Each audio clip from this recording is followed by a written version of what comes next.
ভিডিওর second part নিয়ে চলে এসেছি। আর এই পার্টে তোমাদের বলেই দিই এটা দিয়ে আমি কি বানাবো। এটা দিয়ে আমি বানাচ্ছি একটা ঢোল। তো ঢোলটা বানানোর জন্য আমি দুইটা কালার করা কাপকে একটা গ্লুয়ের সাহায্যে ভালো করে আটকে নিয়েছি। এরপর একটা পেন্সিলের সাহায্যে কাপের উল্টা পাশে 4টা মার্ক করে নিয়েছি। একইভাবে আমি অপর পাশটাতেও ঠিক সেম জায়গাগুলোতেই মার্ক করে নিব। এবার একটা সুইয়ের সাহায্যে প্রত্যেকটা মার্ক করা জায়গায় ছিদ্র করে নিতে হবে।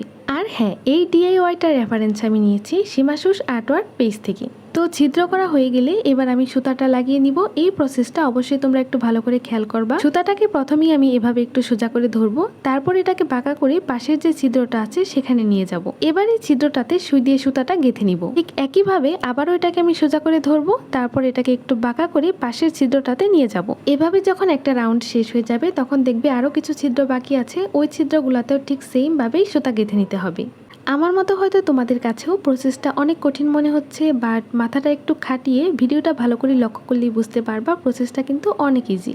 সবশেষে সুতাটাকে ভালো করে গিট দিয়ে নিতে হবে যাতে এটা না খুলে। এবার এই ঢোলটাকে একটু ডেকোরেশনের পালা। আর ডেকোরেশনের জন্য এখানে আমি এই কালারফুল লেসটা ব্যবহার করেছি। যেখানে লেসটা লাগাবো সেখানে ভালো করে গ্লু লাগিয়ে নিচ্ছি।